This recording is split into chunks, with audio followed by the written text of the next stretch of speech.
Welcome to Facts for Real videos. China is a nation in critical need of enormous megaprojects to accommodate its unprecedentedly rapid population expansion. A nation that has constructed more bridges, dams, and roads than any other. We'll examine the largest megaprojects in China that have transformed the nation today. Number 4. The highest bridge in the world is the Beipanjiang Bridge. While the Golden Gate in San Francisco doesn't even rise above 67 meters, it crosses over the Beipanjiang Grand Valley and has a maximum drop of 565 meters.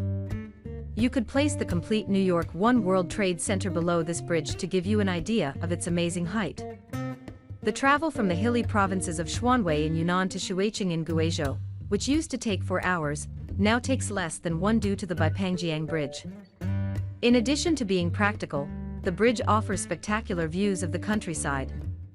Because to its altitude, the route is occasionally engulfed in clouds and mist. Due to its steep hilly terrain, Guizhou province requires substantial connecting bridges like the Beipanjiang Bridge. This province is home to 3 of the 5 tallest bridges in the world, all of which are in China. However, constructing on a slope has drawbacks. To avoid caverns and cracks in the karst mountains on each side of the valley, the final location of the bridge had to be moved higher and higher. For the avoidance of doubt, Beipanjiang Bridge is the highest, not the tallest, bridge in the world. The 343-meter-high Millau Viaduct in France is the winner of this award. The tallest bridge is the one with the highest structure, whereas the highest bridges are rated according to their deck height. However, China is also developing substantial underwater tunnels in addition to bridges over rivers and mountains. Number 3. Underwater tunnel in China. The third largest freshwater lake in China is Lake Taihu, which is also a well-liked tourism destination. China made the decision to dig a tunnel beneath the landscape rather than construct a bridge and ruin the view. It is currently among the longest highway tunnels in the world, measuring close to 11 kilometers in length. Jiangsu province in eastern China is home to Lake Taihu. The Taihu Tunnel was created to significantly reduce traffic congestion between Shanghai and Nanjing and connects the motorways of Changzhou, Suzhou, and Wuxi. While the weather was the primary concern for the Beipanjiang Bridge, there is no similar concern for an underground tunnel. In actuality, the largest threat posed by this tunnel is that long stretches of straight road could cause drivers to become disoriented. Thousands of LED lights have been installed on the road as a result, providing drivers with visual stimulation the entire way. There are various methods for constructing underground tunnels. Simply digging below the water's surface and building the entire structure underground allowed for the construction of the Channel Tunnel connecting France and England. Cofferdams were utilized to drain water over the area where the Taihu Tunnel was to be built. This made it possible for the constructing area to be cut off from the lake and totally dry.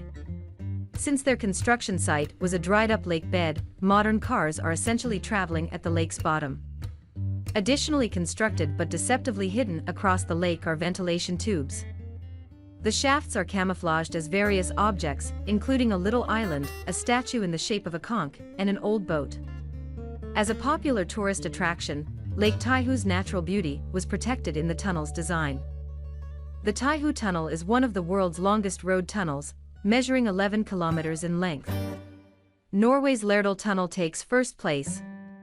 China, however, is now thinking of shattering that record and has proposed a 90 kilometers long railway tunnel between Yantai and Dalian, which would far surpass the present record. All of this is a part of China's stealth high-speed rail revolution, which leads us to our next subject. Number 2. China's gigantic high-speed rail system. China's bullet train set a new world record for speed in October 2010. This train covers the 200 kilometers between Hangzhou and Shanghai in approximately 45 minutes. China opened the nation's longest high-speed rail line in 2012, running between Beijing and Guangzhou 2 years later. As a result, the 24-hour train trip took only 8 hours, or one-third as long. High-speed rail has undergone a silent revolution in China. Since 2008, the nation has finished 38,000 kilometers of rail. To put this into context, a complete world circumnavigation requires 40,000 kilometers. A modern economy would not be complete without railroads, which are also a mark of affluence. China has constructed lines in hostile environments ranging from the Gobi Desert to the ice city of Harbin because it wants to connect itself everywhere. Even cities that have not yet been constructed can have railroad lines. The Beijing-Xiong'an Intercity Railway already makes it possible to travel to the Xiong'an New Area, which is a city that will likely be developed in 2035. Similar tactics were used by European conquerors in North America when they constructed railway lines for the towns and cities they subsequently planned to establish. They continue to test the limits even today. The Fuxing bullet train started operating without a driver in January 2022. It was the first autonomous bullet train in history. The Chinese railway revolution is not without rivals, though. Japan now holds the record for the fastest bullet train, with a top speed of 602 kilometers per hour. While China has been rapidly growing its roads and railways, there has also been a much more ambitious infrastructure project completed. However, China is very much in a league of its own in terms of the magnitude and scale of its high-speed rail. China has increasingly joined the space race, frequently matching, and in some cases surpassing the accomplishments made by the United States and Russia. Which brings us to our last major undertaking. Number 1.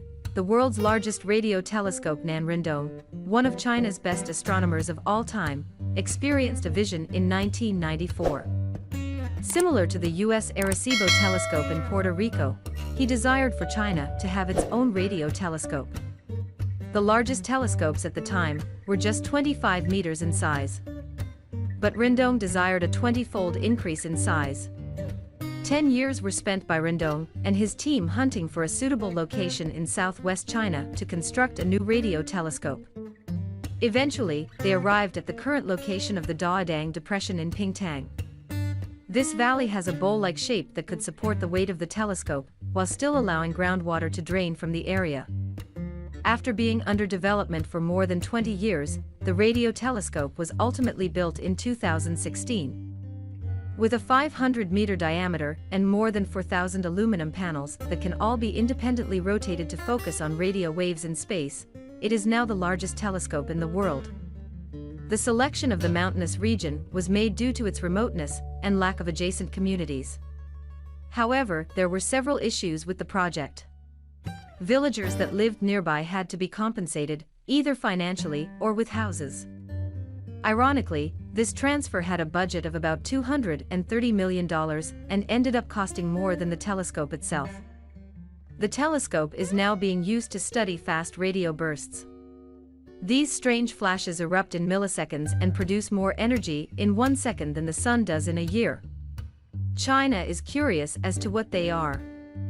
The telescope's first pulsar finding was made in 2017. Over 660 of these have been discovered since then. The telescope sends 38 billion samples per second, and a cluster of powerful computers creates extraordinarily accurate maps of the incoming radio signals. Some specialists think that these signals could be proof of technologically advanced alien species. Sadly, Nanrindong had a lung cancer diagnosis in 2016. In spite of this crippling condition, he traveled 2,000 kilometers from Beijing to Guizhou in September of that year, and witnessed the culmination of 22 years of study and research. He perished away a year after that. But thanks to this incredible telescope, his legacy will undoubtedly endure. Much appreciation for your attendance. Please let us know about any further Chinese or international megaprojects you would like us to cover in the comments section.